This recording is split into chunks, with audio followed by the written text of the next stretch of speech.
Salutations à tous. Suite à la série de questions à choix multiples, QCM, sur les douleurs thoraciques, nous sommes ici aujourd'hui pour décomposer chaque question et sa réponse afin de vous fournir une explication détaillée. C'est un grand moment d'apprentissage, alors prenez des notes. Commençons par la première question à choix multiples qui traitait des étiologies, ou des causes, des douleurs thoraciques. Toutes les étiologies énumérées dans la question peuvent être à l'origine de douleurs thoraciques. Prenons le temps d'explorer chacune d'entre elles plus en détail. La péricardite est une inflammation du péricarde, la mince couche de tissu qui entoure et protège le cœur. Cette inflammation peut être aiguë ou chronique, et est souvent associée à une douleur thoracique intense. La douleur peut être ressentie comme une douleur aiguë, tranchante et parfois piquante localisée principalement dans la région centrale du thorax.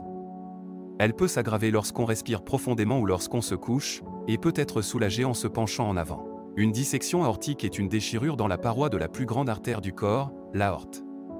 C'est une urgence médicale qui nécessite une intervention immédiate. La douleur thoracique dans ce cas est souvent décrite comme extrêmement violente, soudaine et déchirante. Elle est souvent perçue comme la pire douleur jamais ressentie par le patient et peut se propager à l'arrière. Le syndrome de Tietz était la troisième étiologie sur la liste. Il s'agit d'une inflammation du cartilage qui relie une côte à la cage thoracique. Cette inflammation peut causer une douleur thoracique qui peut mimer, ou imiter, une douleur cardiaque. La douleur peut être aiguë, constante et peut s'intensifier avec la toux ou les mouvements profonds de la respiration. Le reflux gastro-œsophagien, ou RGO, était le quatrième élément de la liste. Le RGO est une affection dans laquelle l'acide de l'estomac remonte dans l'œsophage, provoquant une inflammation et une irritation. Cela peut causer une douleur thoracique qui est souvent confondue avec une douleur cardiaque. La douleur est généralement ressentie comme une sensation de brûlure dans la poitrine et peut être aggravée en mangeant, en se penchant en avant ou en se couchant. La pneumopathie, ou infection pulmonaire. Les infections pulmonaires peuvent effectivement être une source de douleur thoracique, généralement associée à une toux, de la fièvre et une difficulté à respirer. La douleur est souvent décrite comme une douleur sourde, constante ou lancinante dans la poitrine. Enfin, le syndrome coronarien aigu, SCA, était la dernière étiologie énumérée. La douleur thoracique associée au SCA est généralement ressentie comme une pression, une lourdeur ou un serrage au milieu de la poitrine, qui peut s'étendre à la mâchoire, au cou, au bras, au dos ou à l'estomac, mais attention, les femmes et les patients diabétiques ont des symptômes plus frustrés moins typiques. Comme nous pouvons le voir, les douleurs thoraciques peuvent avoir de nombreuses causes, certaines plus graves que d'autres. Il est important de ne pas ignorer une douleur thoracique et de consulter un professionnel de la santé si vous en ressentez une. Il est également crucial de se rappeler que toutes les douleurs thoraciques ne sont pas liées au cœur, comme en témoignent les étiologies que nous venons de passer en revue. La dissection aortique est une affection grave qui nécessite une attention médicale immédiate. Pour comprendre pleinement cette maladie, il est important de commencer par définir ce qu'est l'aorte. L'aorte est la plus grande artère du corps, elle transporte le sang riche en oxygène du cœur vers le reste du corps. La dissection aortique survient lorsque la paroi interne de l'aorte se déchire, permettant au sang de s'infiltrer et de séparer les couches de la paroi aortique. Parmi les signes d'une dissection aortique, on compte en premier lieu la douleur thoracique ascendante ou descendante. Cette douleur est souvent décrite comme déchirante et très intense. L'apparition soudaine d'une douleur intense dans la poitrine ou dans le dos, parfois décrite comme une sensation de déchirure, est le signe le plus commun d'une dissection aortique. Cette douleur peut irradier vers le cou, la mâchoire, le dos ou l'abdomen. Il est essentiel de comprendre que l'intensité et la nature de la douleur peuvent varier considérablement d'une personne à l'autre. Certaines personnes peuvent ressentir une douleur semblable à celle d'une crise cardiaque, tandis que d'autres peuvent ressentir une douleur plus diffuse ou même aucune douleur du tout. Ensuite, l'hypertension est souvent présente, mais pas systématiquement, chez les patients atteints d'une dissection aortique. L'hypertension, ou pression artérielle élevée, est un facteur de risque majeur pour une dissection aortique. En effet, la pression artérielle élevée peut affaiblir les parois de l'aorte, ce qui augmente le risque de déchirure. Cependant, il est important de noter que toutes les personnes atteintes d'une dissection aortique ne souffrent pas nécessairement d'hypertension. D'autres facteurs de risque, tels que les maladies du tissu conjonctif, l'athérosclérose, durcissement des artères, et certains troubles génétiques, peuvent également contribuer à la survenue d'une dissection aortique. Enfin, une différence de pression artérielle entre les deux bras peut indiquer une atteinte de l'arche aortique. L'arche aortique est la partie de l'aorte qui se courbe vers le haut avant de redescendre. Si la paroi de l'arche aortique se déchire, cela peut affecter la circulation sanguine vers les bras, entraînant une différence de pression artérielle entre les deux bras. Cela peut être un indicateur important d'une dissection aortique, mais une différence de pression artérielle entre les bras peut également être causée par d'autres troubles cardiovasculaires. Par conséquent, bien que cet indicateur puisse être utile, il ne doit pas être utilisé seul pour diagnostiquer une dissection aortique. En résumé, la dissection aortique est une maladie grave et potentiellement mortelle qui se caractérise par une déchirure dans la paroi de l'aorte. Les signes de cette maladie peuvent inclure une douleur thoracique intense, une hypertension artérielle et une différence de pression artérielle entre les deux bras.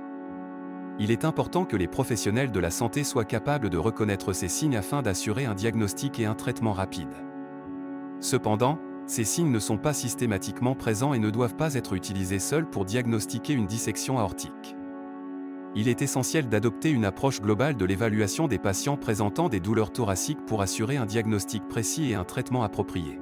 L'angor stable, couramment appelée angine de poitrine, est une affection cardiovasculaire qui survient lorsque le cœur ne reçoit pas assez de sang. Cela est généralement dû à un rétrécissement ou blocage des artères coronaires, qui sont responsables de l'apport en sang et oxygène au cœur. Les caractéristiques de la douleur dans l'angor stable sont spécifiques et relativement constantes, ce qui en fait un outil diagnostique précieux. Déclenchement de la douleur par l'effort. La douleur thoracique dans l'angor stable est typiquement déclenchée par l'effort, qu'il soit physique ou émotionnel. Cela s'explique par le fait que lors d'un effort, le besoin en oxygène du cœur augmente. Si les artères coronaires sont rétrécies et ne peuvent pas fournir suffisamment d'oxygène au cœur, cela provoque une douleur, qui est ressentie dans la poitrine. Cette douleur est souvent décrite comme une sensation de serrement, de pression ou de brûlure dans la poitrine. Elle peut également irradier vers le bras gauche, le cou, la mâchoire, le dos ou l'estomac.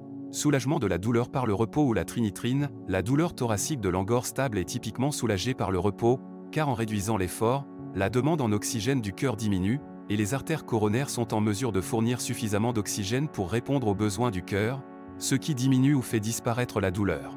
La trinitrine est un médicament de la famille des neutrodérivés, qui sont réputés pour leur capacité à détendre et dilater les vaisseaux sanguins. En dilatant les artères coronaires, la trinitrine permet d'augmenter l'apport en sang et en oxygène au cœur, ce qui atténue la douleur de l'angor stable. C'est pour cela qu'elle est souvent prescrite en cas de crise d'angine de poitrine, pour être prise en auto-soin dès le début des symptômes.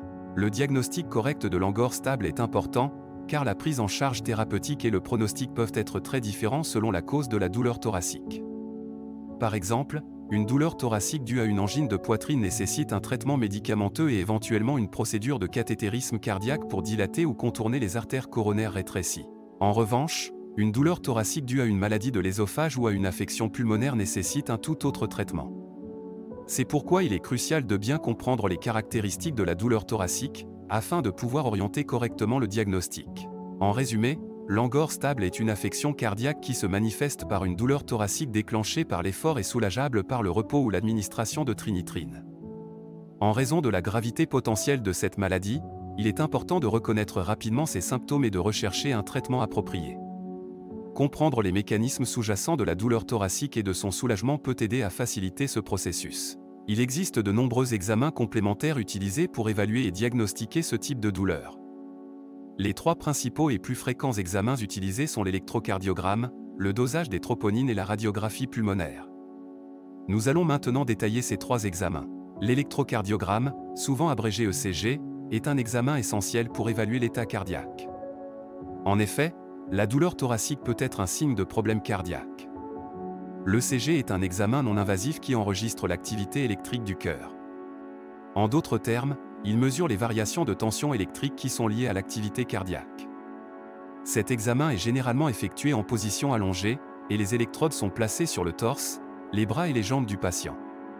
L'ECG peut aider à déterminer si le cœur bat normalement, s'il y a des signes d'ischémie myocardique, c'est-à-dire une diminution de l'apport sanguin au cœur, s'il y a des signes d'infarctus du myocarde, c'est-à-dire une mort du muscle cardiaque due à un manque d'apport sanguin. Le plus souvent, ces lésions entraînent une élévation du segment ST et des ondes Q dites de nécrose. Quand le segment ST est ascensionné, c'est une urgence vitale, il faut que le patient bénéficie en urgence d'une angiocoronarographie pour la pose d'un stent. Le deuxième examen complémentaire est le dosage des troponines. Les troponines sont des protéines qui se trouvent normalement à l'intérieur des cellules du muscle cardiaque. Lorsqu'il y a une souffrance myocardique, comme lors d'un infarctus du myocarde, les cellules du muscle cardiaque sont endommagées et libèrent les troponines dans le sang. Ainsi, un niveau élevé de troponines dans le sang est un indicateur de souffrance myocardique. Le dosage des troponines est donc un examen essentiel pour évaluer l'état du muscle cardiaque. Cet examen est réalisé par une prise de sang, et il peut être répété plusieurs fois pour suivre l'évolution de la souffrance myocardique. La radiographie pulmonaire. La radiographie pulmonaire est une technique d'imagerie médicale qui utilise des rayons X pour visualiser les organes de la poitrine, notamment les poumons et le cœur. Cette technique permet d'exclure d'autres causes de douleurs thoraciques, comme une pneumopathie, c'est-à-dire une inflammation des poumons, ou une embolie pulmonaire, c'est-à-dire un caillot de sang dans une artère pulmonaire. La radiographie pulmonaire peut montrer des signes d'infection, de maladies pulmonaires, de cancer, ou d'autres problèmes thoraciques. La douleur thoracique peut avoir de nombreuses causes, et il est essentiel d'effectuer les bons examens complémentaires pour établir le bon diagnostic. L'électrocardiogramme, le dosage des troponines et la radiographie pulmonaire sont trois examens essentiels qui peuvent aider à déterminer la cause de la douleur thoracique. Il est important de noter que ces examens sont complémentaires, et qu'ils sont généralement utilisés ensemble pour obtenir le tableau clinique le plus complet possible. Il est évident que de nombreux autres examens existent et pourront être prescrits et réalisés en fonction du contexte et des résultats de ces trois premiers examens, angiocoronarographie, angioscanner thoracique. Nous allons discuter des outils utilisés pour évaluer ce risque cardiovasculaire. Le questionnaire avait pour but d'identifier les éléments d'évaluation du risque de syndrome coronarien aigu. Les réponses correctes du questionnaire étaient le score de TIMI, thrombolysie myocardiale infarction, le score de Grass, Global Registry of Acute Coronary Events, et le score d'AR, History, électrocardiogramme, âge, risk factor, N-troponin. Commençons par le score de TIMI. Le score de TIMI a été conçu pour évaluer le risque d'événements cardiaques chez les individus. Il s'agit d'un score allant de 0 à 7, basé sur 7 critères cliniques et historiques. Ces critères incluent des facteurs tels que l'âge, l'existence d'antécédents de maladies coronaires et d'insuffisance cardiaque, ainsi que la présence de certains facteurs de risque tels que le diabète. Plus le score est élevé, plus le risque d'événements cardiaques indésirables est élevé. Venons au score de Grass. Le score de Grass est considéré comme plus complet que le score de TIMI car il inclut non seulement des variables cliniques, mais aussi des variables biologiques. Il est basé sur une échelle de 0 à 263 et tient compte des paramètres tels que l'âge, la fréquence cardiaque, la pression artérielle systolique, la créatinine sérique et le taux de marqueurs cardiaques dans le sang. Il fournit une évaluation précise du risque de décès à l'hôpital et à 6 mois. Finalement, le score AR est utilisé pour évaluer le risque à court terme d'événements cardiaques majeurs, en particulier chez les patients présentant une douleur thoracique. Il comprend 5 éléments, chacun étant noté de 0 à 2, pour un score total de 0 à 10. Ces éléments sont l'histoire du patient, l'électrocardiogramme, l'âge, les facteurs de risque et le taux de troponine. Un score faible suggère un risque faible, tandis qu'un score élevé indique un risque plus élevé.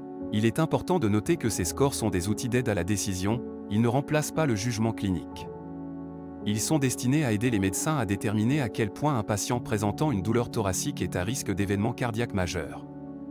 Cependant, ils ne prennent pas en compte d'autres facteurs qui peuvent influencer le risque, comme le sexe, l'origine ethnique, le poids et d'autres conditions médicales sous-jacentes. Pour aller un peu plus loin, le syndrome coronarien aigu se réfère à un groupe de conditions qui sont causées par une diminution soudaine du flux sanguin vers le cœur. Cela comprend l'infarctus du myocarde avec sudécalage du segment ST, STEMI, et l'infarctus du myocarde sans sudécalage du segment ST, NSTEMI. Le STEMI et le NSTEMI sont des types d'infarctus du myocarde.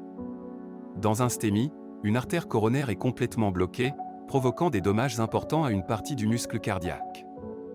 Dans un NSTEMI, le blocage est généralement partial, provoquant des dommages moins importants. En évaluant le risque de syndrome coronarien aigu, les médecins peuvent décider du meilleur plan de traitement pour chaque patient. Par exemple, un patient avec un risque élevé peut nécessiter une intervention plus agressive, comme une angioplastie ou une chirurgie de pontage. Un patient à faible risque peut être traité avec des médicaments et des modifications du mode de vie. En conclusion, l'évaluation du risque de syndrome coronarien aigu est une partie essentielle de la prise en charge des patients présentant une douleur thoracique. Cela nécessite une compréhension approfondie des outils d'évaluation du risque tels que le score de TIMI, le score de Grass et le score AR, ainsi que des connaissances sur les conditions qui composent le syndrome coronarien aigu. N'oubliez pas de vous abonner à mes vidéos et podcasts et partager autour de vous.